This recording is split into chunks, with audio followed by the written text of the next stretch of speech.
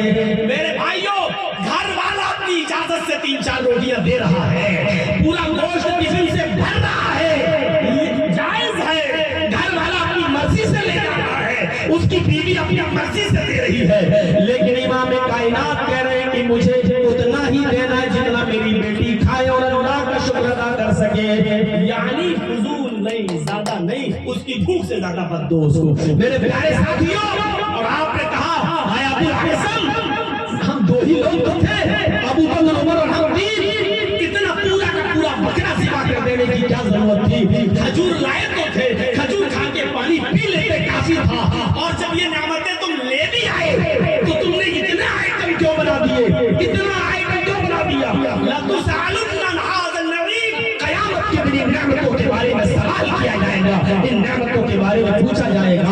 میرے بھائیوں، اب کوئی آدمی یہ کہے کہ مولویوں کے دسترخوان پہ مچھلی بھی رکھ دو، مرغا بھی رکھ دو، چکن بھی رکھ دو، مٹن بھی رکھ دو، اور ہم حضرت مغل اعظم بھی رکھ دو، یہ ساری چیزیں رکھ دو، تو کیا یہ غلط ہے؟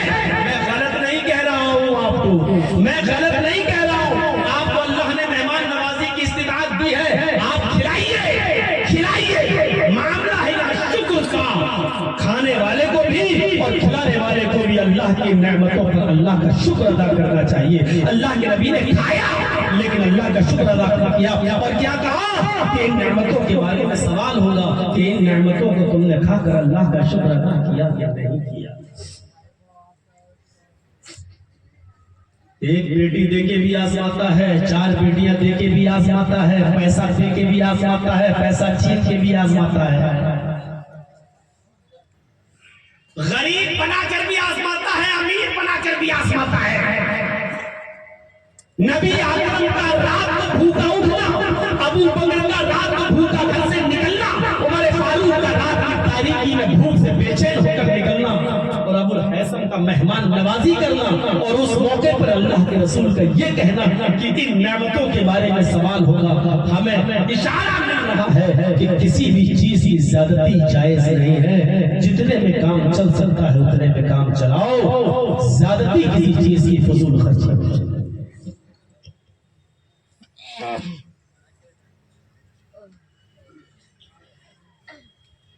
میرے بھائیوں، اس واقعے کی روشنی میں ہم اپنے آپ کو تلاش کریں، ڈھونڈیں اور دیکھیں۔ ایک اور واقعے کی طرف آپ کو لے کے چلتا ہوں، ایک اور واقعے کی طرف آپ کو لے کے چلتا ہوں۔ اس واقعے کی روشنی میں ذرا ہم اپنے آپ کو دیکھیں اور ڈھونڈیں اور تلاش کریں۔ حضرت کعب بن مالک کا نام سنا ہوگا۔ غزوہ تبوک میں اللہ کے رسول نے جب جنگ کرنے کا اور نکلنے کا حکم دے دیا تھا جہاد کے لیے، تو اس میں حضرت کعب بن مالک پیچھے رہ گئے تھے۔ اللہ کے رسول نے کعب بن مالک کا بائیکاٹ کر دیا تھا۔ کچھ دنوں کے بعد کعب بن مالک کو مسجد میں آنے سے بھی منع کر دیا تھا۔ آئے کعب بن مالک مسجد میں نہیں آ سکتے ہو جب تک اللہ تبارک و تعالیٰ کی طرف سے تمہارے بارے میں کوئی محکم اور مضبوط حکم نازل نہیں ہو جاتا، تم اب مسجد میں بھی نہیں آ سکتے۔ غور کیجئے گا، اللہ کے رسول نے ایک کام کا حکم دیا اور وہ اس سے پیچھے رہ گئے اور عذر بتایا کہ کچھ نہیں، میں نے سوچا میرا گھوڑا بہت اچھا ہے، بہت مضبوط ہے، ہم تو صبح صبح نکلیں گے اور پہنچ جائیں گے، لیکن ہم کو نیند آ گئی، نہیں اٹھ پائے، اس لیے اس غزوے سے پیچھے رہ گئے۔ بس اللہ کے رسول نے کہا تمہارا عذر غیر معقول ہے، اس لیے اللہ کی طرف سے حکم آئے گا تب تم سے بات چیت نہیں۔ نماز سے روک دیا، مسجد سے روک دیا۔ کعب بن مالک اپنے گھر میں نماز پڑھنے لگے۔ کچھ دنوں کے بعد حکم ہوتا ہے کہ کعب بن مالک سے کوئی بھی آدمی سلام نہیں کرے گا۔ اے لوگوں، اللہ کے نبی کا فرمان، کوئی بھی کعب بن مالک سے سلام نہیں کرے گا اگر وہ مارکیٹ میں بازار میں مل جاتے ہیں۔ لوگوں نے سوال کیا، اے اللہ کے نبی، ہم تو کعب بن مالک سے سلام نہیں کریں گے، لیکن مارکیٹ میں بازار میں ٹہلتے ہوئے اگر کعب بن مالک ہمیں سلام کرنے لگے، اگر وہ ہم سے کہنے لگے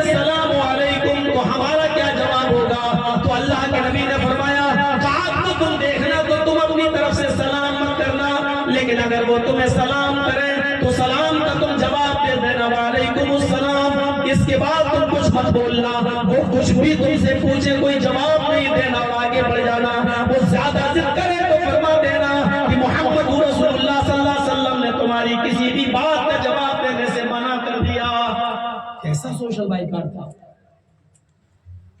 انسان کے لیے سب سے بڑی رسوائی تب ہوتی ہے جب اس کا گاؤں اس کا بائیکاٹ کرتا ہے، سماج بائیکاٹ کرتا ہے، بہت بڑی بے عزتی کی بات ہوتی ہے۔ کعب ابن مالک کہتے ہیں اللہ یہ زمین پھٹ جائے میں اس کے اندر سما جاؤں، مجھے یہ دن دیکھنا پڑ رہا ہے، میں اپنے گھر پہ نماز پڑھتا ہوں،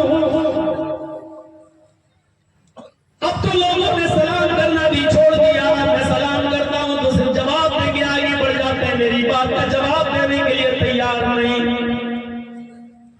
کچھ اور زمانہ گزرتا ہے، اللہ کے نبی نے کعب ابن مالک کو خبر پہنچائی کہ آئے کعب ابن مالک، اللہ کی طرف سے حکم نازل ہوا ہے کہ تم اپنی بیوی کو بھی چھوڑ دو۔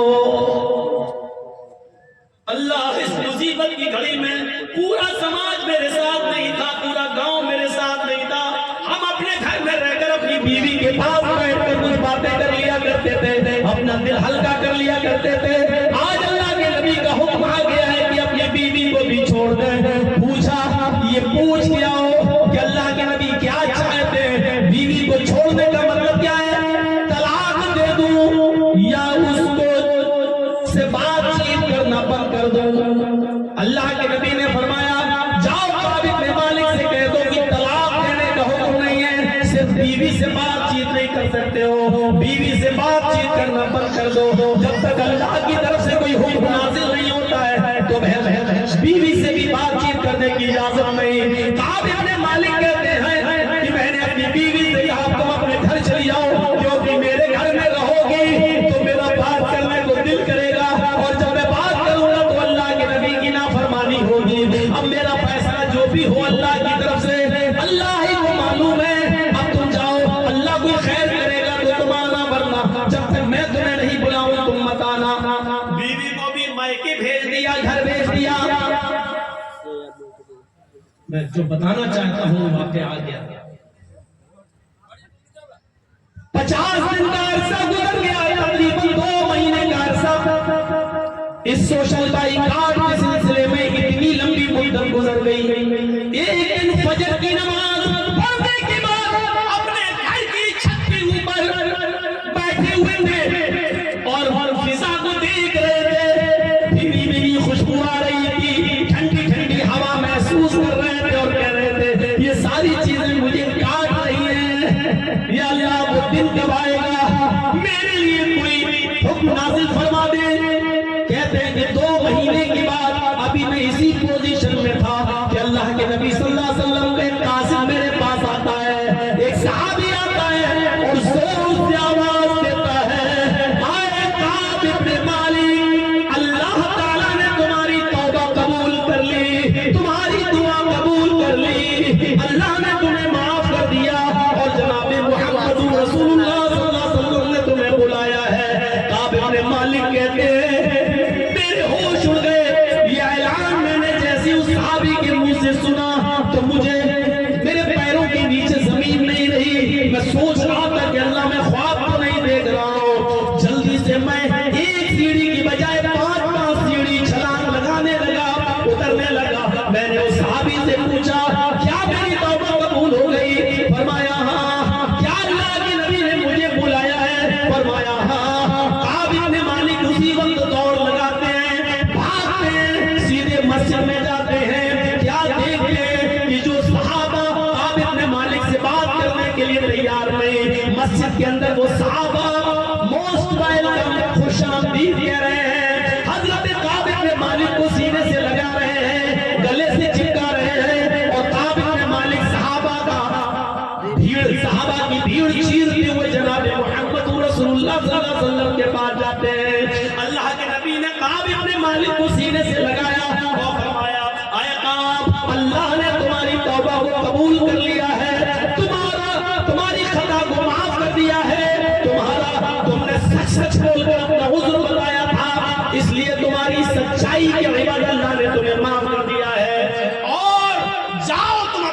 کو اپنے گھر سے بلا لاؤ.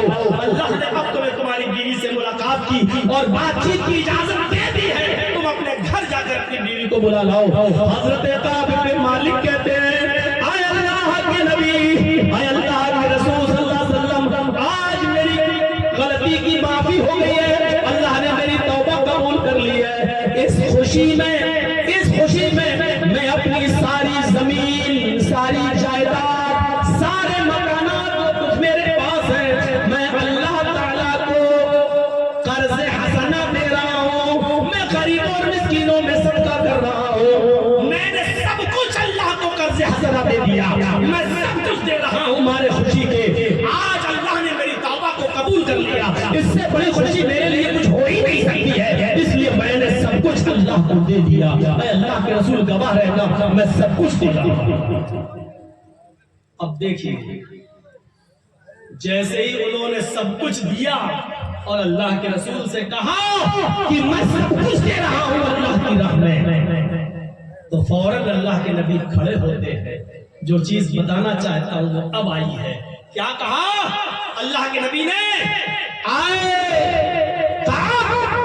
نہیں، تم بھلے ہی اللہ کی راہ میں سب دینا چاہتے ہو اور بہت اچھی بات ہے بھائی، اللہ کی راہ میں دے رہے تھے، صدقہ کر رہے تھے، جس چیز کے مالک تھے سب کچھ دینا چاہ رہے ہیں. لیکن اللہ کے نبی نے فرمایا، بخاری شریف کی حدیث کے الفاظ، اللہ کے نبی نے فرمایا امسک علیکا بعض مالک. نہیں، تھوڑا مال، کچھ مال روک لو. اگر سارا کا سارا تم اللہ کی راہ میں صدقہ کر دو گے تو پھر تم بھیک مانگو گے، پھر تم کیا کھاؤ گے؟ تم سڑک پر آ جاؤ گے، تم روڈ پر آ جاؤ گے. اپنے اوپر کچھ مال روک لو. اچھے کام میں، دینی کام میں بھی سارا کا سارا مال لٹانا جائز نہیں ہے. دیکھ رہے ہیں آپ، اچھے کام میں بھی آپ سب کچھ نہیں لٹا سکتے ہیں. اللہ نے کہا، اللہ کے نبی نے کہا اتنا دو اتنا حکم دیا گیا ہے. زکات فرض ہے، 100 میں 2.5 روپے، 40 میں 1 روپیہ، 1000 میں 25 روپے دو. اس کے بعد استطاعت ہے تو غریبوں مسکینوں میں صدقہ کرو. لیکن سارا کا سارا مال لٹا کر تم خود فقیر بن جاؤ، تم خود دوسروں کی روٹیوں کے ٹکڑوں پر پلو، یہ بھی جائز نہیں ہے. میرے بھائیوں، جب جائز کاموں میں فضول خرچی جائز نہیں ہے، جب اچھے اور دینی کاموں میں فضول خرچی جائز نہیں ہے، جب مدرسے کو اپنے گھر کا پورا مال لٹا دینا، صدقہ و خیرات کر دینا جائز نہیں ہے، تو پھر باراتیوں پر اور جہیز میں اور شادیوں کے موقع پر ان غلط کاموں میں اور غیر سنت کاموں میں فضول خرچی کرنا اور اپنے گھر کا قیمتی اور محنت کا اثاثہ لٹانا کہاں سے جائز ہو جائے گا؟ اس بات کو ذرا اپنے ذہن میں رکھیے. کعب ابن مالک کا یہ کہنا، اے اللہ کے رسول میں سارا مال دے رہا ہوں، اللہ کے نبی کا یہ کہنا امسک علیک بعض مالک، نہیں، سارا نہیں دے سکتے ہو، کچھ رو.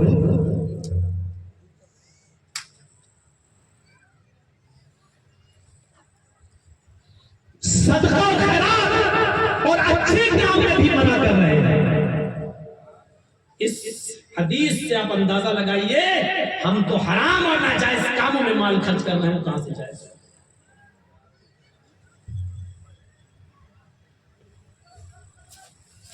یہ قرآن اور حدیثیں اس لیے سنائی جاتی ہیں تاکہ ہم اس کو اپنے سماج اور معاشرے پر لاگو کریں اور ان حدیث کی روشنی میں ہم اپنے آپ کو دیکھیں، ٹٹولیں.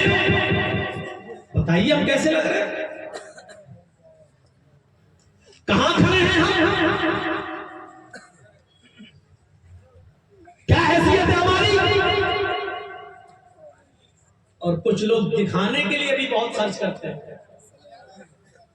آج کل ہمیں آپ کے علاقے کا نہیں معلوم، ایک بڑا میدان ہے، اس میں شادی کا ٹینٹ لگ سکتا ہے، لیکن ہم گاؤں کے اس بڑے میدان میں اپنی فیلڈ میں شادی کا ٹینٹ نہیں لگاتے ہیں.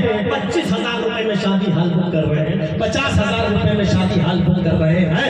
میرے بھائیوں، یہ 50,000 میں شادی ہال بک کرنے والے قیامت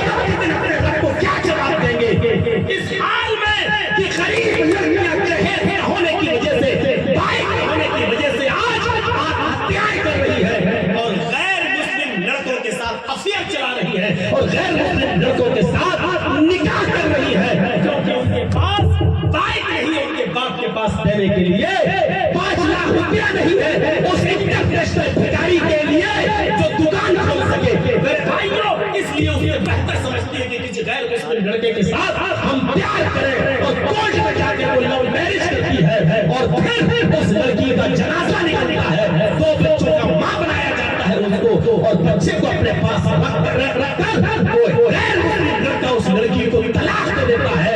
اب وہ اپنے گھر بھی نہیں آ سکتی ہے، کیونکہ باپ نے کہا ہے غیر مسلم کے ساتھ گئی ہے، مر چکی ہے کہ میرے لیے، اب وہ نہ گھر آ سکتی ہے، نہ وہ اپنے ہندو دھرم کے مطابق چتا میں چل سکتی ہے، نہ خدا ہی ملا، نہ وصال صنم، نہ ادھر کے ہوئے نہ ادھر کے رہے ہم۔ نتیجہ یہ نکلتا ہے کہ ہماری بیٹی پھر کسی بڑے شہر میں جا کر کسی طوائف کھانے کی زینت کرتی ہے اور اپنے جسم کو بیچتی ہے، اور پل پل اس کا جسم بکتا ہے۔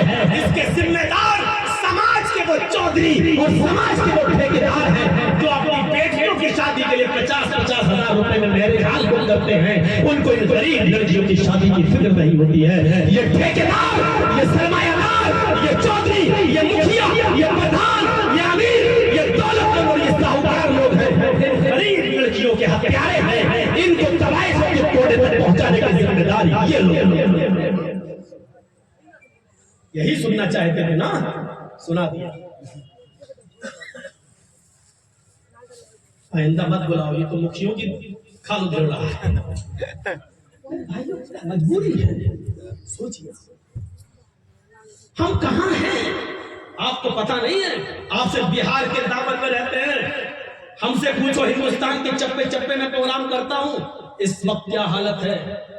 آپ تو خوش نصیب ہیں کہ آپ کے مدرسے میں کھلے عام مدرسے کا چندہ ہو رہا ہے، ہم اتر پردیش کے اندر اپنے مدرسوں کا چندہ بھی نہیں کر سکتے۔ خوش نصیب ہے آپ کہ آپ کے یہاں ادارے چل رہے ہیں اور آپ سے ان اداروں کے لیے بھیک مانگی جا رہی ہے، جس کو دینے میں آپ کی چھاتی پھٹ رہی ہے۔ ہم یو پی والوں سے پوچھو کہ ہم حساب دے رہے ہیں کہ کتنے بچے پڑھ رہے ہیں اور پیسہ کہاں سے آ رہا ہے۔ ایک آدمی کی رسید دکھانا پڑتی ہے کہ اس نے اتنا دیا ہے، اور تب بھی ہم کو شک کی نظروں سے دیکھا ہے۔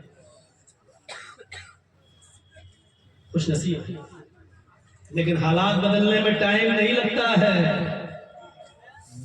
یہ یاد رکھیے گا۔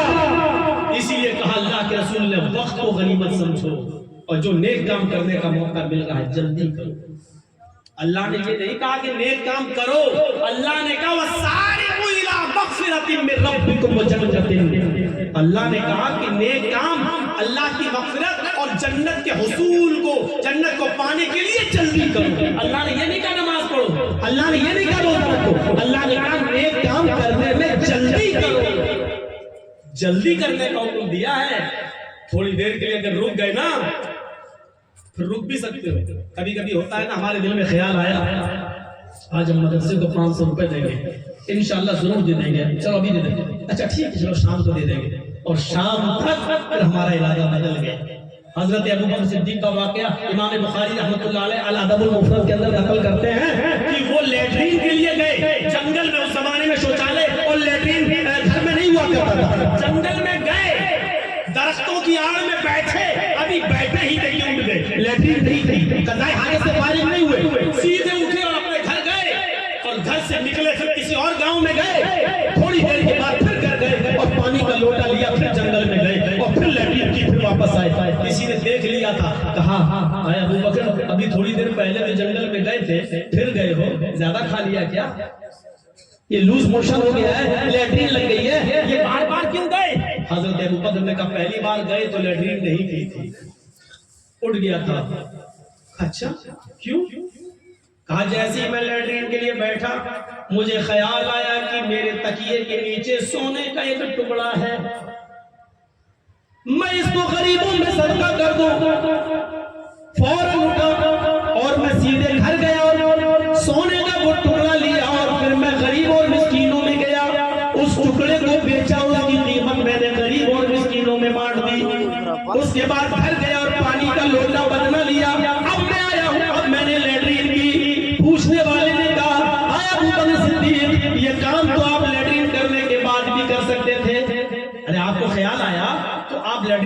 لیتے پھر گھر میں جاتے پھر تقسیم کر دیتے. آپ لیٹرین چھوڑ کے چلے گئے اور پہلے صدقہ کیا پھر آئے پھر لیٹرین کی. حضرت ابو بکر فرماتے ہیں کہ ہاں میں نے یہی سوچا تھا کہ لیٹرین کر لوں اس کے بعد جاؤں, لیکن قرآن کی آیت ذہن میں آ گئی اپنے رب کی مغفرت کی طرف جلدی کرو اور جنت کے حصول کے لیے جلدی کرو. شیطان یسمعنا نازمی, مجھے ڈر لگا شیطان کہیں میرے ارادے کو بدل نہ دے. ابھی میرے دل میں صدقہ و خیرات کا خیال آیا کہیں لیٹرین کرنے کے بعد جب میں یہاں سے اٹھوں تو شیطان ہمارے ارادے کو بدل نہ دے, پھر صدقے کا خیال میرے ذہن سے نکل نہ جائے, اس لیے پہلے میں نے یہ نیک کام کر دیا. تو لیٹرین تک کرنا گوارا نہیں کیے, پہلے صدقہ کر لو, پہلے خیرات کر لو, پہلے غریبوں کو دے دو, اس کے بعد ہم لیٹرین کریں گے. جبکہ نماز جیسا عمل اللہ کے نبی نے فرمایا اگر قضاء حاجت کی ضرورت ہے تو پہلے قضاء حاجت سے فارغ ہو جاؤ پھر جاؤ نماز پڑھنے کے لیے. اللہ کے نبی نے یہ کہا نماز بعد میں پڑھو, پہلے لیٹرین کی ضرورت ہے تو پہلے اس ضرورت سے فارغ ہو جاؤ. لیکن حضرت ابوبکر صدیق نے کہا کہ پہلے ہم یہ کام کریں گے اور اس کے بعد ہم جا کے پھر ہم قضاء حاجت اور لیٹرین کریں گے. اندازہ لگائیے نیک کام کرنے میں کتنی جلدی کرتے تھے. آئیے ذرا ادھر آئیے اور سنیے. حضرت سعد ابن ابی وقاص کا نام سنا ہوگا, بہت جلیل قدر صحابی گزرے ہیں. حضرت سعد ابن ابی وقاص بہت ہی جلیل قدر صحابی گزرے ہیں, سخت بیمار ہوئے اور پھر کچھ ٹھیک ہوئے. اب ادھر توجہ دیجیے گا تو سمجھ پائیے گا میرے واقعے کو, اور اگر کمر جھک چکی ہے اب اٹھ رہے ہیں.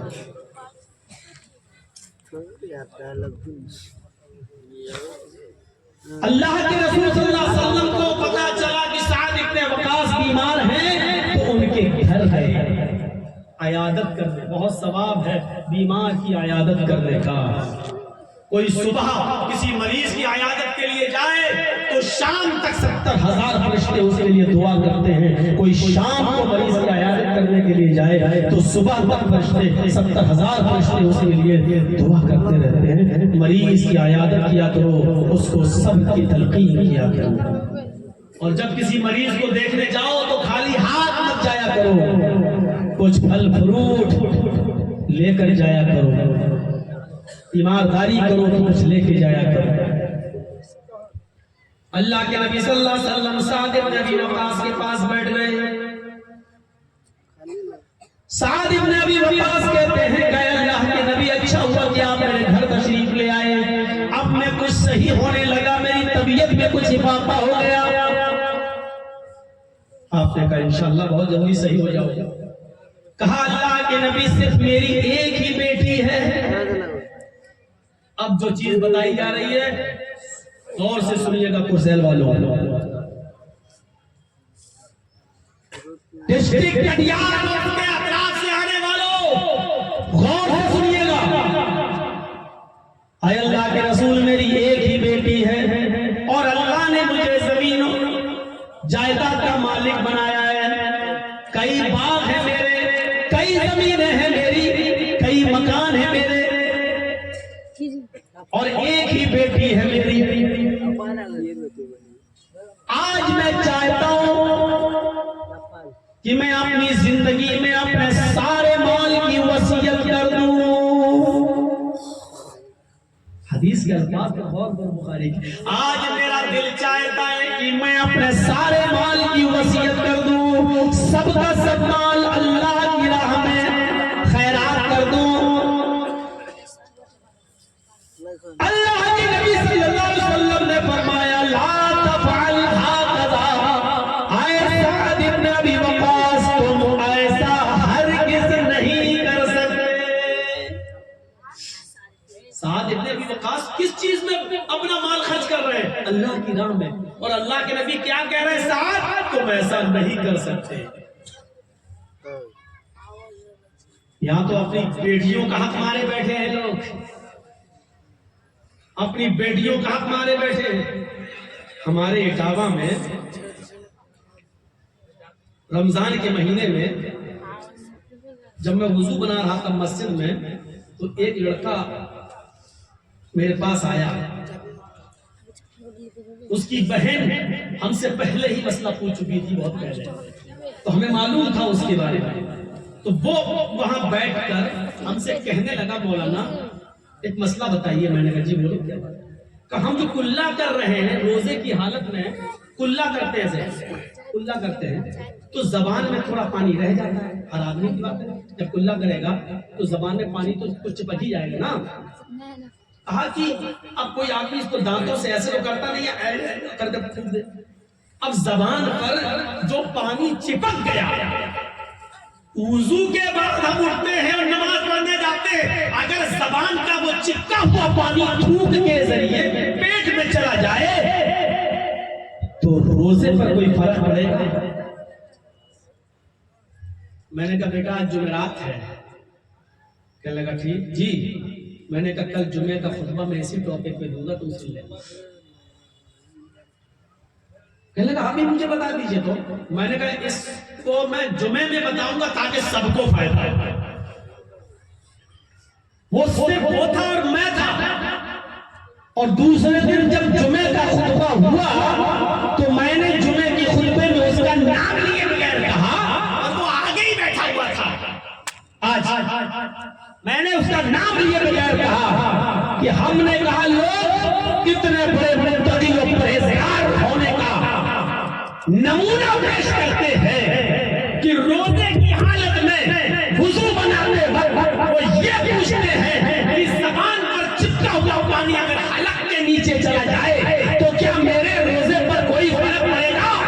پوچھنے والے لوگ وہ ہیں جو اپنی بہنوں کا حق مارے بیٹھے ہیں، جن کی بہنیں ہمارے پاس شکایت لے کے آئی ہے کہ بھائی اپنی وراثت میں سے اپنی بہن کو حق نہیں دے رہا ہے، جو اپنی بہنوں کا حق مارے بیٹھے ہیں وہ یہ مسئلہ پوچھتے ہیں کہ ہم روزے کی حالت میں اگر زبان پر چپکا ہوا پانی اگر حلق میں چلا جائے تو روزے پر کوئی فرق پڑتا یا نہیں پڑتا ہے؟ یہ تقویٰ اور متقی کا ڈرامہ بند کرو، وہ سب ظالم ہے، چاہے کتنی نمازیں پڑھ لو، چاہے کتنے روزے رکھ لو، چاہے کتنی تہجدیں پڑھ لو، جو اپنے بیٹوں کو تو زمین اور جائیداد دیتے ہیں لیکن اپنی بیٹیوں کے لیے ان کے پاس کوئی زمین نہیں ہے، کوئی حصہ نہیں ہے، یہ خائن ہے۔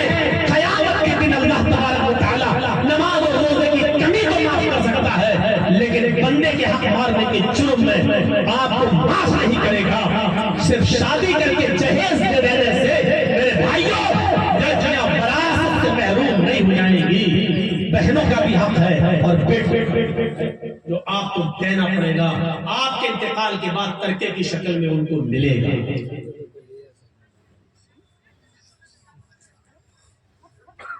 آگئے مسجد میں پڑھ لو، ارے تو تہجد ہی کیوں نہ پڑھ لے؟ تیرے سر پر اتنا موٹا ٹیکا کیوں نہ چل جائے؟ اگر تو وصیت نہیں کرتا، اگر تو اپنی زندگی میں یہ نہیں کہتا کہ میرے انتقال کے بعد لڑکے اور لڑکی اور بیوی اور بہن جتنا بھی ہے سب کو شریعت کے مطابق جتنا بنتا ہے اتنا پورا حق ان کو دے دینا۔ اگر آپ یہ وصیت نہیں کرتے ہیں تو آپ گناہگار ہوں گے۔ اگر آپ یہ کہہ کے جاتے ہیں نا بڑے بیٹے نے میری زیادہ خدمت کی ہے اس کو اتنا دے دینا، اور انہیں کم کی تو اتنا دے دینا، تو آپ گناہ کا دروازہ کھول کے جاتے ہیں۔ اگر آپ کے کسی بیٹے نے آپ کی خدمت زیادہ کی ہے تو اس کو ثواب بھی زیادہ ملے گا، لیکن خدمت زیادہ کرنے کی وجہ سے وہ آپ کی زمین و جائیداد میں زیادہ حصے دار بن جائے، یہ نہیں ہوئی ہے، یہ غلط ہے۔ اللہ کے نبی نے سعد ابن ابی وقاص سے کہا سعد تم سارے کے سارے مال کی وصیت نہیں کر سکتے، اس کو نہ تو سارا کا سارا مال مسجد میں دے سکتے ہو، نہ مدرسوں میں، نہ غریبوں میں، نہ مسکینوں میں، تم ایسا ہرگز نہیں کر سکتے۔ حضرت سعد ابن ابی وقاص کہتے ہیں اے اللہ کے نبی تب ہم 2/3 مال کی وصیت کر دیتے ہیں، 2/3 یعنی ہماری جو وراثت، جو زمین و جائیداد، جو زمین ہے، جو مکان ہے، ہم اس کے 3 حصے کر دیتے ہیں اور 2 حصے خیرات کر دیتے ہیں، صدقہ کر دیتے ہیں، اللہ کی راہ میں نکالنے کی وصیت کر دیتے ہیں۔ 3 حصے کر کے 2 حصے. کیا 2/3 کی 2/3 کی میں وصیت کر دوں؟ اللہ کے نبی نے فرمایا لا تفعل. آئے سعد تم 2/3 کی بھی وصیت نہیں کر سکتے، یہ تمہارے لیے غلط ہے. تم اپنی وراثت میں سے، اپنی ملکیت میں سے 3 حصوں میں سے 2 حصے کی بھی وصیت نہیں کر سکتے. حضرت سعد بن ابی وقاص کہتے ہیں بخاری شریف کی روایت، اے اللہ کے نبی تب ہم آدھا کر دیتے، آدھے کو ہم چھوڑ دیتے اور آدھا مال ہم وصیت کر دیتے کہ اللہ کی راہ میں خیرات ہے، اللہ کی راہ میں صدقہ ہے. اللہ کے نبی فرماتے ہیں سعد تم آدھا مال بھی اللہ کی راہ میں نہیں نکال سکتے، ہماری ملکیت آدھی تم نہیں نکال سکتے. تب اللہ کے نبی سے سعد بن ابی وقاص نے کہا اے اللہ کے رسول پھر 1/3 یعنی 3 حصوں میں سے کیا 1 حصے کی بھی ہم وصیت نہیں کر سکتے ہیں؟ آپ نے فرمایا ہاں اے سعد 1/3 کی تم وصیت کر سکتے ہو، 1/3 کی تم وصیت کر سکتے ہو، لیکن یہ بھی زیادہ ہے، یہ بھی زیادہ ہے. کرنا تو نہیں چاہیے لیکن اگر 1/3 کی کرنا چاہو تو کر سکتے ہو، حالانکہ یہ بھی زیادہ ہے. میرے بھائیوں غور کرو کہ اپنا مال ہے، آپ اس کی ملکیت ہے، آپ کی ملکیت ہے، آپ اپنے مال میں سے آدھا نہیں دے سکتے ہو، آدھے کی وصیت نہیں، آپ 1/3 کی وصیت کر سکتے ہو. صرف 1/3 مسجد کے لیے جتنا 1/3 مدرسے کے لیے، 1/3 غریبوں کے لیے، 1/3 کی آپ وصیت کر سکتے ہو، لیکن اس سے زیادہ کی وصیت کی اجازت اللہ کے رسول نے نہیں دی. وہ آپ کے انتقال کے بعد ترکہ ہوگا، جو آپ کے رشتہ دار ہیں ان کو ملے گا، آپ کے بیٹے بیٹی بھائی بہن ماں ان میں تقسیم ہوگا. کسی کی 2 بیوی ہوتی ہیں، کسی کی 3 بیوی ہوتی ہیں، کسی کے 2 بچے ہوتے ہیں، کسی بیوی سے 5 بچے ہوتے ہیں، کسی سے 2 بیٹی ہوتی ہے، کسی سے 2 بیٹے ہوتے ہیں. یہ سب اسی میں سے جو ترکہ ہے اس میں سے تقسیم ہوگا. میرے بھائیوں موقع نہیں ہے ورنہ میں چاہتا ہوں کہ ایک تقریر ہماری وراثت کے ٹاپک پر ہونی چاہیے کہ باپ ماں کا کتنا ہے، بیوی کا کتنا ہے، بھائی کا کتنا ہے، بہن کا کتنا ہے. لیکن ہم سوچتے ہیں کہ اگر یہ تقریر کبھی کسی موضوع پر ہم کر دیں گے تو وہ آپ کے سر سے اوپر گزرے گی، سمجھ میں نہیں آئے گی. پھر آپ کہیں گے کہ مولوی نے کیا بولا ہماری سمجھ میں نہیں آئی ہے. میرا دل چاہتا ہے کہ ایک تقریر ایسی ہو کہ اگر 5 بہنیں 3 بھائی تو بہنوں کا کتنا بنتا ہے، بھائیوں کا کتنا بنتا ہے، بیوی کا کتنا بنتا ہے. اگر آپ کے باپ نے 2 شادیاں کی ہیں تو ان سے جو بچے ان کا کتنا بنتا ہے، اس سے جو بچے اس کا کتنا بنتا ہے، اس سے جو بیٹیاں اس کی کتنی بنتی ہے. اگر باپ کی ماں یعنی دادی زندہ ہے آپ کی تو اس میں حق ہے یا نہیں؟ میرے بھائیوں دل چاہتا ہے کہ اس موضوع پر ایک تقریر کی جائے، لیکن یہ سوچ کر نہیں کرتا ہوں کہ یہ اتنی بڑی تقریر ہوگی کہ ہمارے دماغ سے کہیں اوپر نہ جائے اور آپ کی سمجھ سے کہیں باہر نہ ہو اور آپ یہ کہیں کہ مولانا کیا بولا، کیونکہ اس میں وہی ہوتا ہے 1/3 1/4 1/6 یہ سب گلا بھاگ لگا کے بتانا پڑتا ہے جو ہمارے سروں سے اوپر جاتا ہے. اس لیے ڈرتا ہوں کہ یہ نہ کہہ دو کہ مولوی تقریر کرنا بھول گیا، لیکن کبھی انشاءاللہ کروں گا جب زیادہ برائیاں دیکھوں گا اس ٹاپک پر بھی بولوں گا. تو میرے بھائیوں سعد بن ابی وقاص نے چاہا کہ ہم پورا مال تقسیم کرنے، اللہ کے نبی نے نہیں کرنے دیا. اچھا یہ حدیث بتا رہی ہے کہ اچھی جگہوں پر بھی آپ اپنا سارا مال خرچ نہیں کر سکتے. یہ 3 حدیثیں کافی ہیں. اب آئیے ہم اپنے سماج اور سوسائٹی میں دیکھیں ہم شادیوں میں کتنا خرچ کرتے ہیں، جہیز میں کیا کر رہے ہیں، جہیز کا چلن کیسا ہے. آج آپ کو یہ سننا ہی پڑے گا. تھوڑی دیر کے لیے کلیجہ تھام کر بیٹھے، جب جھمیلے ہم نے پالے ہیں تو سننا بھی پڑے گا، اور اگر نہیں سننا چاہتے ہو تو پھر جلسے کرانا بند کریے. پہلے تھوڑا سا اشارہ شادی کی. شریعت میں شادی میں تیرداری کو اختیار کرنا اور منتخب کرنے کو ترجیح دی ہے. ایک مسئلہ پہلے ذہن میں رکھیے، شادی کا پیغام لڑکے والوں کو دینا چاہیے لڑکی کے گھر، یا لڑکی والے پہنچائیں لڑکے والے کے گھر؟ کیا صحیح ہے؟ ہمارے سماج میں کیا ہوتا ہے، پہلے ذہن کو رکھیے، لڑکے کے ماں باپ رشتہ لڑکی کے گھر لے کے جائیں یہ صحیح ہے، یا لڑکی کے ماں باپ کو فکر ہونی چاہیے کہ اپنی بیٹی کا رشتہ ہم کے لیے جائیں لڑکے والوں کے پاس؟ دو چیزیں۔ تیسری چیز، کیا کوئی لڑکا خود کسی لڑکی سے کہہ سکتا ہے کہ میں تم سے شادی کرنا چاہتا ہوں؟ کیا کوئی لڑکا خود پیغام پہنچا سکتا ہے یا نہیں؟ اور چوتھی چیز، کیا کوئی لڑکی بھی خود اپنا پیغام کسی لڑکے کو دے سکتی ہے کہ نہیں کہ میں آپ سے شادی کرنا چاہتی ہوں؟ یہ چار چیزیں آج سمجھ لیجیے گا۔ شاید میں اب تک نہیں بولا ہوں۔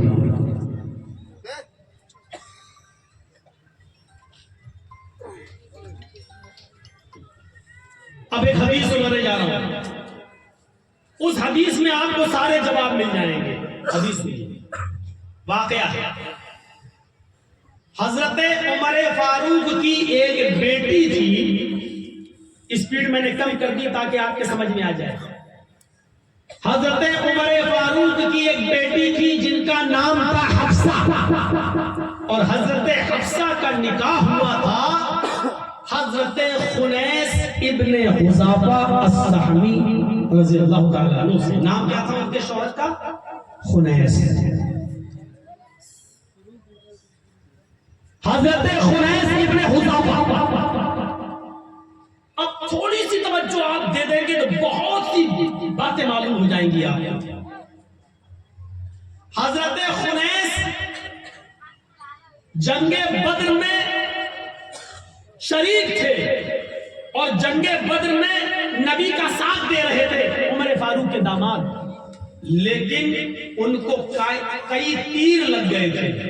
حضرت خنیس کافی زخمی ہو گئے تھے اس جنگ میں، اور ان کو زخمی کی حالت میں گھر پہ لایا گیا، اور وہ زیادہ دن تک ان زخموں کی تاب نہ لا سکے، اور حضرت خنیس کا انہی زخموں کی وجہ سے انتقال ہو گیا۔ اب پورا واقعہ سمجھ گئے ہو گیا۔ حضرت حفصہ کس کی بیٹی تھی؟ حضرت عمر کی۔ داماد کا نام کیا تھا؟ خنیس۔ جنگ بدر میں لڑ رہے تھے، زخمی ہو گئے، گھر میں آئے، علاج چلا، لیکن جام پر نہ ہو سکے اور اسی زخموں میں انتقال کر گئے۔ حفصہ بیوہ ہو گئی۔ جس وقت حضرت حفصہ بیوہ ہوئی اس وقت حضرت حفصہ کی عمر کتنی تھی؟ 21 سال۔ جتنی باتیں میں بتایا ہوں اب میں کسی کو کھڑا کر رہا ہوں پوچھنے کے لیے کہ میں نے کیا بتایا ہے حضرت حفصہ کے تعلق سے۔ دیکھیں آپ غور سے سن رہے ہیں کہ آپ کھڑے ہو کر اپنی پینٹ سیدھی کر رہے ہیں۔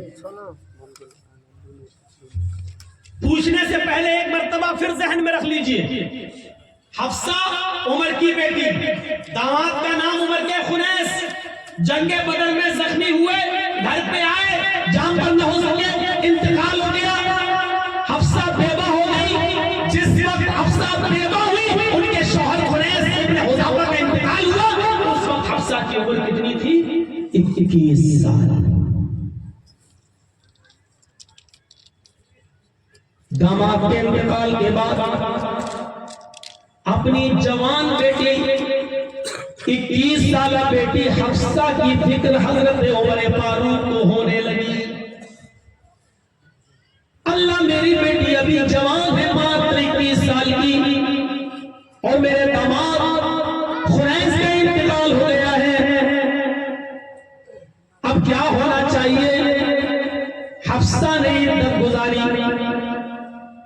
حضرت عمر فاروق کو اپنی بیٹی کی شادی کی فکر ہوئی تو حضرت عمر اپنی بیٹی کی شادی کے لیے رشتہ کہاں لے کے گئے؟ آج اسی واقعے میں آپ کو بہت کچھ، ایک ہی حدیث سناؤں گا یہ واقعہ، اور اسی میں آپ کو بہت سے مسئلے مل جائیں گے۔ حضرت عمر فاروق اپنی بیٹی کے لیے سب سے پہلے رشتہ لے کر گئے حضرت عثمان کے پاس۔ آپ کو معلوم ہوگا عثمان غنی مقام و مرتبے میں عمر فاروق سے نیچے تھے، ابو بکر عمر مقام میں بڑے تھے، عمر دوسرے نمبر پہ تھے، تیسرے نمبر پہ عثمان اور چوتھے نمبر پر علی. تو عثمان کا مقام و مرتبہ حضرت عمر سے بہرحال نیچا تھا، چھوٹا تھا. لیکن حضرت عمر فاروق نے یہ نہیں سوچا کہ میں اپنے سے چھوٹے انسان کے پاس جاؤں گا تو میری عزت میں کبھی آ جائے گی. آج سارا جھگڑا تو ناک کا ہے نا. اچھا میں تو دولت مند، میں تو پیسے والا، اور میں اپنی بیٹی کا رشتہ اس کے پاس لے کے جاؤں گا؟ نہیں، وہ خود آئے، اس لڑکے کا باپ آئے. نہیں، یہ ناک کے مسئلے کو توڑ دیا حضرت عمر نے. اپنی بیٹی حفصہ کے لیے رشتہ لے کر کہاں گئے؟ حضرت عثمان غنی کے پاس، جو مقام و مرتبے میں ان سے نیچا درجہ رکھتے تھے. ان سے فرمایا اے عثمان، تم تو جانتے ہی ہو کہ میری بیٹی حفصہ بیوہ ہو گئی، خریس کا انتقال ہو گیا. میری بیٹی ابھی جوان ہے اور میں چاہتا ہوں کہ میں اپنی بیٹی کا نکاح تم سے کر دوں. اس لیے کہ جناب محمد رسول اللہ نے فرمایا بیٹی کی شادی کے لیے دیندار رشتہ تلاش کرو. دیندار رشتوں کی کمی میرے پاس نہیں ہے، لیکن دینداری دیکھتا بھی اس لیے میں تمہارے پاس آیا. بھائی عثمان، تم کیا چاہتے ہو غور کر لو. میں اپنی بیٹی کا ہاتھ تمہیں دینا چاہتا ہوں، میں اپنی بیٹی حفصہ کو تمہارے نکاح میں رکھنا چاہتا ہوں. حضرت عثمان غنی نے فرمایا ٹھیک ہے، میں غور کروں گا، گھر جا رہا ہوں، رائے بناؤں گا، یعنی کچھ لوگوں کو بٹھاؤں گا، سوچتا ہوں. حضرت عمر فاروق نے کہا ٹھیک ہے. کچھ دنوں کے بعد حضرت عمر پھر ملے عثمان غنی سے اور فرمایا کہ اے عثمان، اب تو کئی دن ہو گئے، تمہاری رائے بنی یا نہیں؟ بتاؤ، تمہارے لیے ابھی تک میں نے اپنی بیٹی کے لیے کوئی دوسرا رشتہ نہیں دیکھا، تم بتاؤ تمہاری کیا رائے ہے؟ حضرت عثمان نے صاف صاف منع کر دیا. اے عمر، رائے نہیں ہو پا رہی ہے، سب متفق نہیں ہو پا رہے ہیں، اس لیے میں آپ کی بیٹی کے ساتھ نکاح نہیں کر سکتا. حضرت عمر فاروق نے کہا کوئی بات نہیں، رائے نہیں ہوئی کوئی، ٹھیک چلیے. اب حضرت عمر فاروق رضی اللہ تعالیٰ عنہ اپنی بیٹی کے لیے کس کے پاس گئے؟ آپ سنیں گے تو تعجب کریں گے. حضرت ابو بکر صدیق کے پاس. اور ابو بکر صدیق سے فرمایا کہ میں عثمان کے پاس گیا تھا، عثمان نے منع کر دیا، میں تمہارے پاس آیا ہوں، میں اپنی بیٹی کا نکاح تمہارے ساتھ کرنا چاہتا ہوں. تھوڑا سوچئے گا، بیٹی کی عمر کتنی ہے؟ 21 سال. اور ابو بکر صدیق کی عمر کتنی ہے؟ حضرت عمر فاروق سے بھی عمر میں بڑے ہیں. آج بڑی آسانی سے کہہ دیتے ہیں اچھا کبیرے پیغام بھیج رہا فلاں جگہ، تیری بیٹی کی عمر کی ہے. یہ ہماری اور آپ کی سوچ ہو سکتی ہے، اور مودی میڈیا کی سوچ ہو سکتی ہے. شریعت میں کیا بتا رہی ہے دیکھیے. حضرت ابو بکر سے کہا کہ میں اپنی بیٹی کا نکاح تمہارے ساتھ کرنا چاہتا ہوں، تمہاری کیا رائے ہے؟ حضرت ابو بکر صدیق خاموش رہے، کچھ نہیں بولے، نہ ہاں نہ کچھ، خاموش ہو. حضرت عمر فاروق اپنے گھر پہ آئے اور انہوں نے اپنی بیوی سے فرمایا مجھے عثمان غنی کے انکار سے اتنی تکلیف نہیں ہوئی جتنی تکلیف مجھے حضرت ابو بکر کی خاموشی سے ہوئی. ابو بکر کو اگر میری بیٹی سے نکاح نہیں کرنا تھا تو نہ کرتے، منع کر دیتے، لیکن انہوں نے خاموشی اختیار کر لی. حضرت عثمان نے تو صاف صاف منع کر دیا. مجھے عثمان کے انکار سے اتنی تکلیف نہیں ہوئی جتنا ابو بکر کی خاموشی سے تکلیف ہوئی. بولنا چھوڑ دیا، سلام دعا اچھے، السلام علیکم السلام، بات چیت اب وہ نہیں رہی. ابو بکر بھی سمجھ گئے کہ عمر فاروق شاید ہم سے کچھ ناراض ہے، دل میں کچھ لیے ہوگا، لیکن ابو بکر بھی مجبور ہے. کیوں خاموش ہے بتا دیں، بعد میں پتہ چلے گا. ابھی دیکھیے میں نے کہا نہیں، اس حدیث پہ بہت سی چیزیں پتہ چلے گی. کچھ دنوں کے بعد اللہ کے نبی جناب محمد رسول اللہ صلی اللہ علیہ وسلم آئے اور فرمایا آئے عمر تمہارے داماد خنیس جنگ بدر میں زخمی ہو گئے تھے اور اس کی وجہ سے انتقال کر گئے، تمہاری بیٹی حفصہ بیوہ ہو گئی، میں چاہتا ہوں کہ تمہاری بیٹی حفصہ سے نکاح کر لوں، لہذا میں اپنا پیغام تمہاری بیٹی حفصہ کے لیے لایا ہوں، اگر تم چاہو تو اپنی بیٹی حفصہ کا نکاح میرے ساتھ کر دو۔ حضرت عمر فاروق فوراً تیار ہو جاتے اور انہوں نے اپنی 21 سالہ بیٹی حضرت حفصہ کا نکاح جناب محمد رسول اللہ سے کر دیا۔ اب یہاں دیکھیے حضرت محمد رسول اللہ سے اپنی اس بیٹی کا نکاح کیا کہ خود محمد رسول اللہ حفصہ کے باپ حضرت عمر سے 14 سال بڑے ہیں عمر میں۔ کتنے سال؟ 14 سال۔ یعنی عمر فاروق کی تو وہ بیٹی تھی، وہ عمر سے بھی 14 سال بڑے تھے اللہ کے رسول، اور حضرت عمر فاروق نے اپنی بیٹی کا نکاح کس کے ساتھ کیا؟ محمد رسول اللہ کے ساتھ۔ جب نکاح ہو گیا تب ابو بکر صدیق حضرت عمر کے پاس آئے اور فرمایا اے عمر شاید تم مجھ سے ناراض ہو۔ حضرت عمر نے کہا جی عثمان نے انکار کر دیا، مجھے اتنی تکلیف نہیں ہوئی جتنی تکلیف مجھے تمہاری خاموشی سے ہوئی تھی۔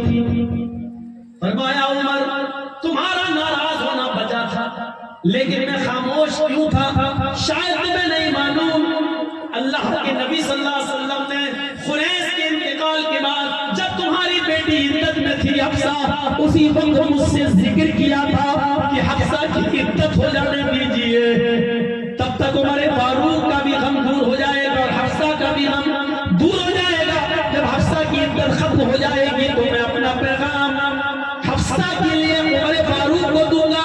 اللہ کے نبی اپنے نکاح کا ارادہ مجھ سے کر چکے تھے، یہ بات نبی کی میرے دل میں راز تھی، اس لیے میں ہاں بھی نہیں کہہ سکا کہ ہاں میں نکاح کروں گا، اس لیے کہ جس کا ارادہ اللہ کے نبی نے کر لیا ہو تو میں کون ہوتا ہوں ٹانگ بڑھانے والا۔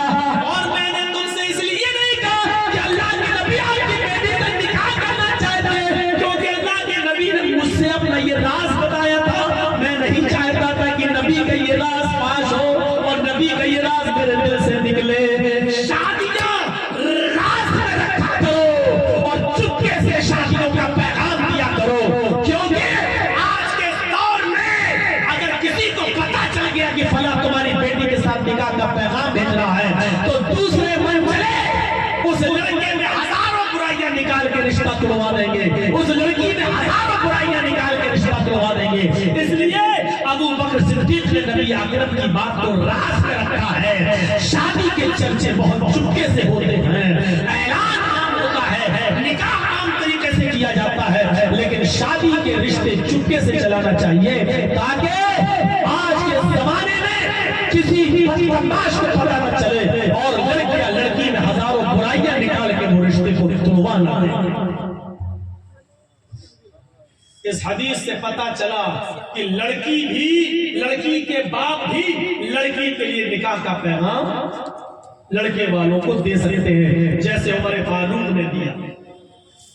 عمر فاروق نے اپنے سے چھوٹے مقام والے انسان کو عثمان کو دیا، ناک نہیں کٹ گئی، اور پھر وہ اپنے سے بڑے مرتبے والے ابو بکر صدیق کو پیغام نکاح دیے۔ میرے بھائیوں اس سے ان کی شان گھٹ نہیں گئی اور بڑھ نہیں گئی۔ تو آپ اپنی بیٹی کے لیے دیندار رشتہ دے سکتے ہیں اور بیٹی کے لیے خود جا سکتے ہیں، لڑکے کے ماں باپ سے بات کر سکتے ہیں، لڑکے سے بھی بات کر سکتے ہیں، جیسا کہ حضرت عمر فاروق نے ڈائریکٹ عثمان سے کہا، ڈائریکٹ ابو بکر سے کہا۔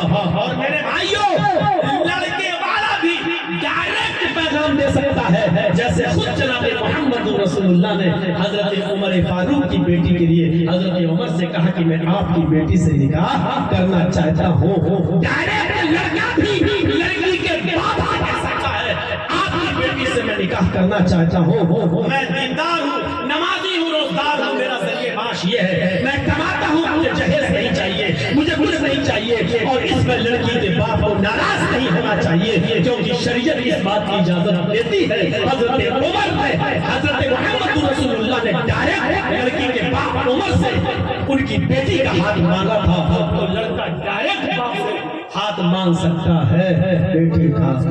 مولانا صاحب بہت آسان کر دیا معاملات میں، لیکن شریعت کے دائرے میں رہ کر، شریعت کے دائرے میں رہ کر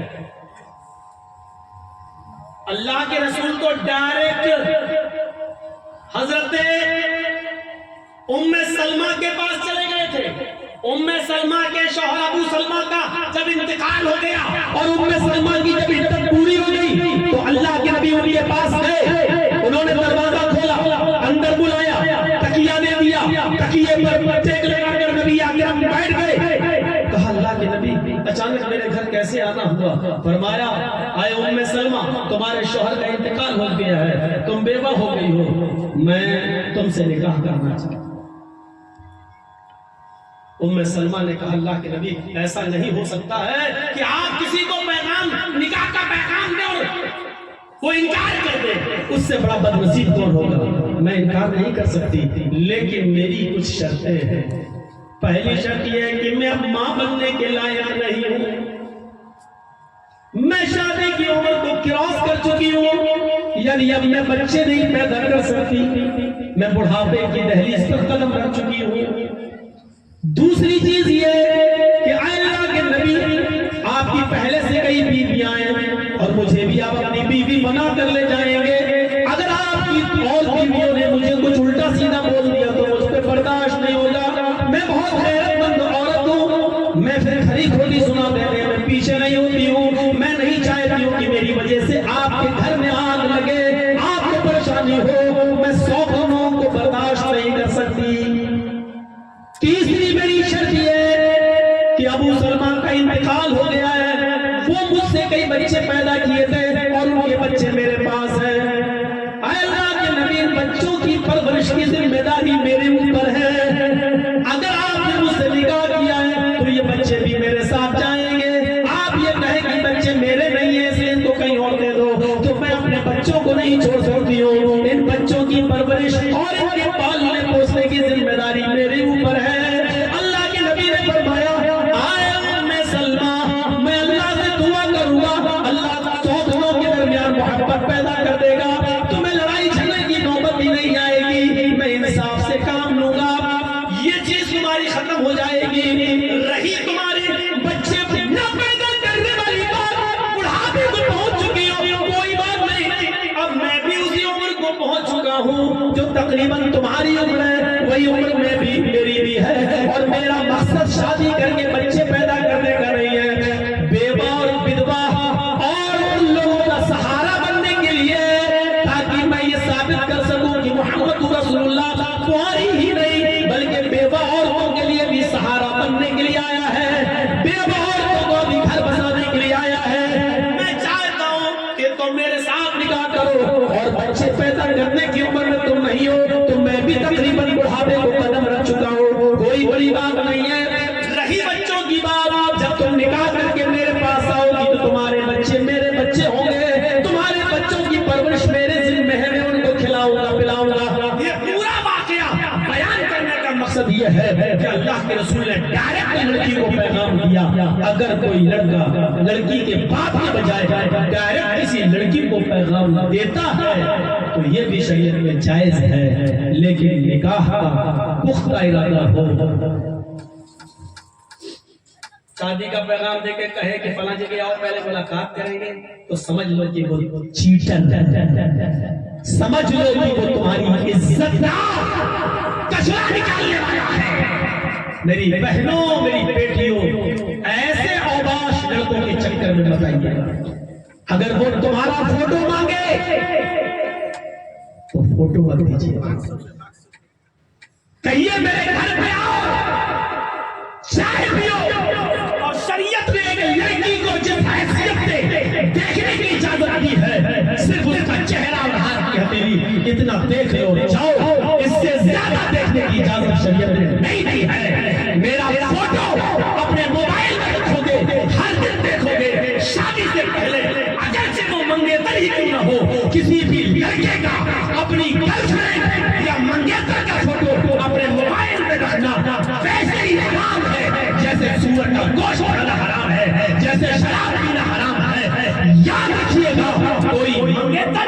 اپنی ہونے والی بیوی کا فوٹو بھی اپنے موبائل میں نہیں رکھ سکتا ہے، بار بار نہیں دیکھ سکتا ہے، صرف ایک نظر دیکھنے کی اجازت ہے تو اس کے گھر پہ جا کے دیکھے۔ کنجوس اور بھولے ہیں وہ لوگ جو منگیتروں کے فوٹو بار بار منگاتے ہیں، اپنے موبائل میں سیو کرتے ہیں، اور حل من مزید تھوڑا بال کھول کے دو، تھوڑا اس اسٹائل میں دو، تھوڑا بارڈر کریم لگا کے دو، تھوڑا یہاں کا دو، فلاں جگہ شادی میں گئی وہاں کا فوٹو دو۔ یہ اب اس لڑکی کی عزت اور آبرو کو چھلی چھلی کرنے کی کوشش کر رہا ہے۔ یہ نالائق ہے، یہ شادی نہیں کرنا چاہتا ہے، یہ اسے وہ حوث اور گندی نظروں سے دیکھ رہا ہے۔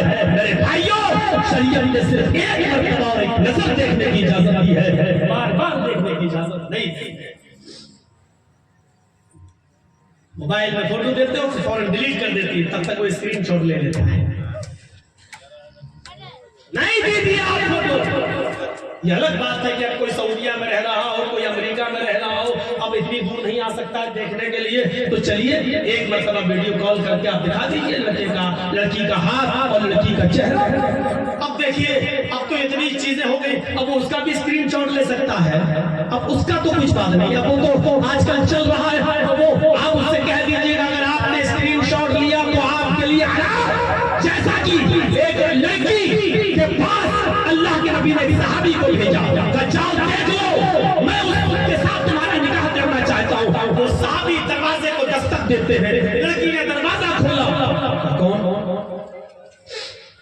پردے میں تھی، اس نے کہا مجھے جناب محمد رسول اللہ صلی اللہ علیہ وسلم نے آپ کے پاس بھیجا ہے، کہا ہے کہ اس میں فلاں فلاں شخص رہتا ہے، اس کی بیٹی کو ایک نظر دیکھ لو۔ نبی اکرم میرا نکاح اس لڑکی کے ساتھ کرانا چاہتے ہیں۔ اس لڑکی نے کہا دیکھو وہ بیٹی میں ہی ہوں، میرے باپ اس وقت موجود نہیں ہے گھر میں، میری ماں بھی نہیں ہے، میں تمہیں اپنے گھر میں آنے کی اجازت نہیں دے سکتی۔ رہی بات نبی اکرم نے بھیجا ہے اس لیے میں تم سے کلام کر رہی ہوں، تمہیں میں اللہ کا واسطہ دیتی ہوں، میں تمہیں اللہ کی قسم دیتی ہوں، اگر اللہ کے رسول نے تمہیں بھیجا ہے اور وہ تمہارا نکاح میرے ساتھ کرانا چاہتے ہیں تو یہ لو میرا چہرہ، یہ لو میرے ہاتھ کی ہتھیلی، ایک نظر دیکھ لو۔ اب شاید دیکھ بھی چکے ہوں گے، اس نے پھر چھپا لیا اور کہا اب چلے جاؤ یہاں سے، جتنا شریعت نے اجازت دی تھی میں نے دکھا دیا، اگر نبی اکرم نے اجازت دی ہے تو میں نے تمہیں دکھا دیا ہے، اور اگر تم نے جھوٹ بول کر میرا چہرہ اور میری ہاتھ کی ہتھیلی دیکھی ہے تو کل قیامت کے دن میرا ہاتھ ہوگا اور تمہارا گریبان ہوگا۔ تم نے ظلم کیا ہے میرے جسم پر، تم نے زیادتی کی ہے، قیامت کے دن میں اس کا انتقام لوں گی تم سے۔ میرے بھائیوں، اس نے قسم کھائی کہ اللہ کی قسم جس کے قبضے میں میری جان ہے، مجھے محمد رسول اللہ نے بھیجا، کہا ٹھیک ہے، اب جاؤ، میرا چہرہ اور میری ہاتھ کی ہتھیلیاں دیکھ چکے ہو، جاؤ، اس سے زیادہ کی اجازت نہیں ہے۔ بھیج دیا اس کو۔ یہ تھی صحابیات، یہ تھی محمد رسول اللہ صلی اللہ علیہ وسلم کے زمانے کی بیٹیاں جو چہرہ دکھاتے وقت بھی کہہ رہی ہے اگر اللہ کے رسول نے بھیجا تو اتنا دیکھ لو، اس کی اجازت ہے، اور اگر نہیں بھیجا ہے تو قیامت کے دن میرا ہاتھ ہوگا تمہارے گریبان، رب کی عدالت کے اندر میں تمہارا گریبان کھینچوں گی، پکڑوں گی۔ میرے پیارے ساتھیوں، آج کل تھوڑی سی تقریروں میں، تھوڑی سی باتوں میں، تھوڑی سی موبائل میں بہک جانے والی لڑکیاں اپنے ہر اسٹائل کی فوٹو دے دیتی ہیں، ان لڑکوں کو تو بعد میں بلیک بن جاتا ہے، اپنے ساتھیوں کو دکھاتا ہے، اور بعد میں پتا چلا وہ میری بنی نہیں، میرے دوست کی بنی، دوسروں کی نظریں خراب ہو جاتی ہیں۔ معاشرے میں کیا یہ برائی نہیں ہے؟ اللہ کے نبی ڈائریکٹ نکاح کا پیغام دے رہے ہیں سلمہ کو، لڑکا بھی پیغام دے سکتا ہے ڈائریکٹ لڑکی کو، اور لڑکی بھی دے سکتی ہے۔ اللہ کے رسول کے پاس ایک عورت آئی، بخاری شریف کی حدیث، اور آ کر کہنے لگی کہ اللہ کے نبی میں اپنے آپ کو ہبہ کر رہی ہوں، میں اپنے آپ کو نکاح میں دے رہی ہوں، آپ سے شادی کرنا چاہتی ہوں۔ آپ خاموش ہو گئے، اس نے دوبارہ کہا خاموش ہو گئے، اس نے تیسری بار کہا خاموش ہو گئے۔ صحابی بیٹے نے کہا اللہ کے رسول اگر آپ کو ضرورت نہیں ہے تو میرے ساتھ کر دیجئے،